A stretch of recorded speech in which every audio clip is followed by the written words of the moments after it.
Hey, welcome back for another Tool Tuesday. I'm Paul from Canadian Woodworks and Legacy Lumber, and today we're showing you our Kubota Mini Excavator. Hope you enjoy the video. Thanks for tuning in.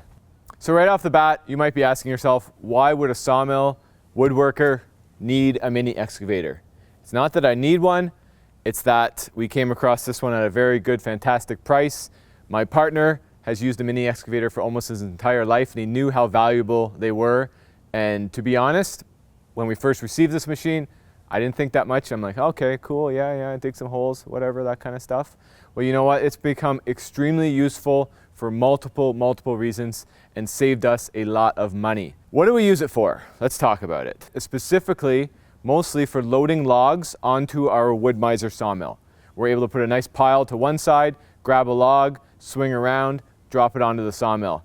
I didn't know how useful of a tool it would be for that, but you know what? It is probably one of the best tools for loading our Woodmizer the way we have our setup done. It has a thumb on the bucket, so you're able to grab the log and then retract the thumb, or engage the thumb, we'll say, and it grabs the log. We can then swing around with it and then gently place the log on the sawmill. That's one thing I really like about it. It's very easy to be placing these large logs onto the sawmill without big crashes and bangs, which can obviously cause a lot of damage. What else have we used it for that saved us a lot of money? When we expanded into the barn for our new shop, we actually used the excavator to do the trenching for the ditch that the power wire needed to go in.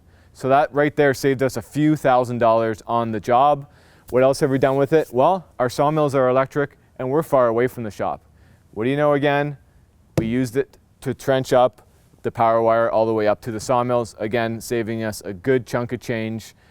Just to float a machine like this from some other location could be $500 to $1,000, let alone doing the actual work itself. It's really nice machine. This one here has rubber tracks.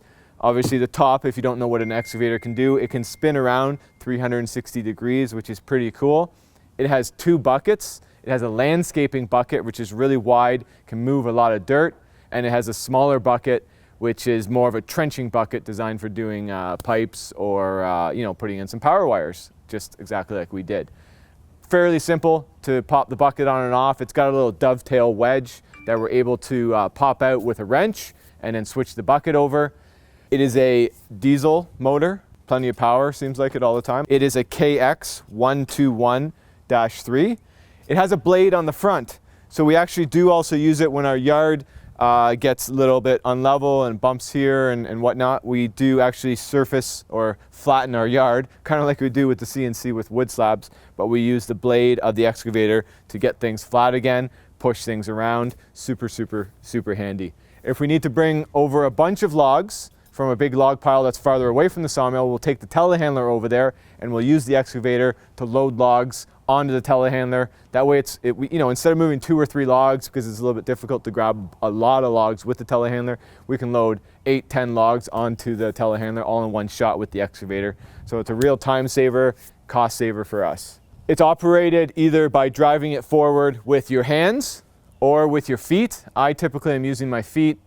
And then it has 2 joysticks which operate the bucket and this arm and spin the whole machine around. A little bit complicated when you first hop in there because you got all sorts of stuff going on, but once you use this machine for a few hours, it really it becomes intuitive, I suppose. We also used it to trench. We have an outdoor wood boiler which has underground insulated piping which heats the shop floor as well as the kiln. And what do you know?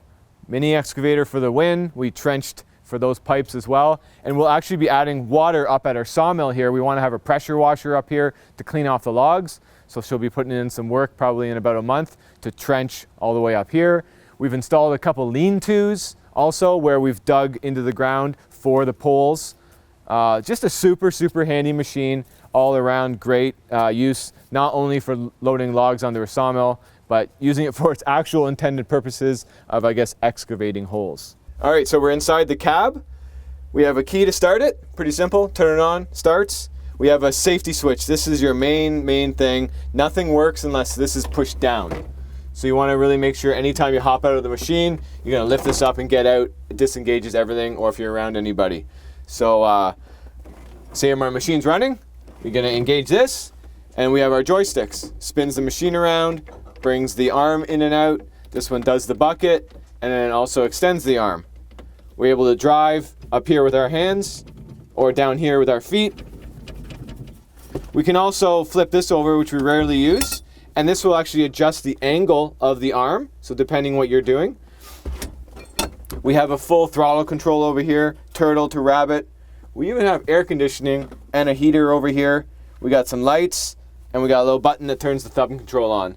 And one little cool thing is this green button. We have turtle mode and rabbit mode for actual driving. When we're actually using the machine, we're almost always in turtle, but if we're going a long distance, you pop this little green button and you're Speedy Gonzales. You're like 3 times the normal turtle speed. Safety first. Ow! Damn it. So there you go, that's a quick Tool Tuesday. When you think about a sawmill or a woodworking company, you don't necessarily think about a mini excavator, but for us, running power, digging pipes, moving logs around, super, super handy machine. And of course, you know me best, you buy things used and you don't have to pay top dollar. You may have a little bit more elbow grease, gotta do some parts along the way, but it is what it is. For us, it's a fantastic machine, a time saver, and a money saver. Hope you learned something, hope you enjoyed this video. Go dig yourself a hole already. Make it a great one.